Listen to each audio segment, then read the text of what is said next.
मुझे स्मरण आता है कि मैंने 1952 के पहले चुनाव से लेकर के आज तक के जितने लोकसभा चुनाव हुए हैं और अधिकांश विधानसभा चुनाव हुए हैं, मैंने स्वयं उन्हें देखा है, उसमें सक्रिय रूप से अपनी पार्टी की ओर से कार्य किया है। संसद के लिए तो अनेक बार मैं प्रत्याशी रहा हूं। मुझे स्मरण नहीं आता कि कभी चुनाव से पहले की ऐसी स्थिति हो जिसमें मैं आंकड़ों के बारे में तो कभी भविष्यवाणी करता नहीं, लेकिन आज के चुनाव के बारे में मैं इतना कह सकता हूं कि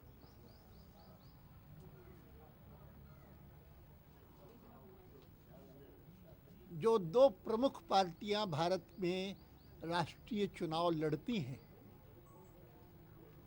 अर्थात वर्षों तक तो केवल एक मैं कह सकता था, वह कांग्रेस पार्टी थी। आज मैं विश्वास से कहता हूं कि भारत की राजनीति द्विदलीय राजनीति तो नहीं बनी है, लेकिन निश्चित रूप से जिसको अंग्रेजी में बाइपोलर पॉलिटी कहते हैं कि जिसके दो ध्रुव हैं, द्विध्रुवीय राष्ट्रीय राजनीति बन गई है। और जिसके दो ध्रुव जो हैं, एक कांग्रेस पार्टी है, एक भारतीय जनता पार्टी है। और मुझे स्पष्ट दिखाई देता है कि आज तक कांग्रेस पार्टी के लिए जिस कारण देश भर में बहुत ज़्यादा गुस्सा पैदा हुआ था, वह 1977 का चुनाव था, इमरजेंसी के बाद का जो चुनाव था। और जब कांग्रेस पार्टी की काफ़ी ख़राब स्थिति हुई चुनाव परिणामों में, लेकिन इस बार का जो चुनाव है वो उससे भी बदतर होगा कांग्रेस के लिए। और मैंने 6 महीने पहले अपने एक ब्लॉग में लिखा था कि मुझे आश्चर्य नहीं होगा कि इस बार संभवतः कांग्रेस पार्टी 3 अंक भी पार न कर सके, अर्थात कि 100 से भी कम सीटें उसे प्राप्त हों। आज भी मुझे वैसा ही लगता है।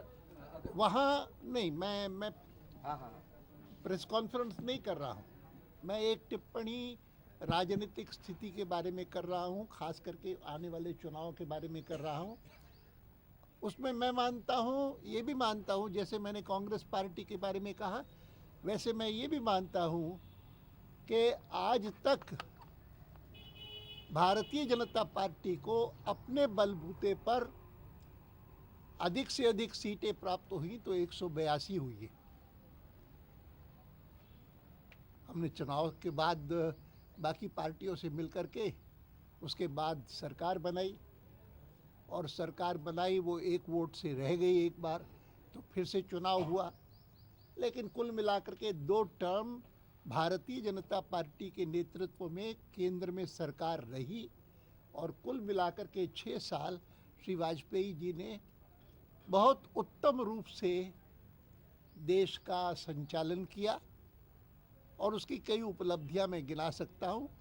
और इसके कारण मैं कभी कभी कहता हूं कि अगर कोई बैलेंस शीट प्रधानमंत्रियों की देखे तो देश के जो 14 प्रधानमंत्री हुए हैं आज तक, उनमें से श्री अटल बिहारी वाजपेयी जी के प्रधानमंत्री काल के साथ किसी दूसरे की तुलना नहीं हो सकती बैलेंस शीट के हिसाब से।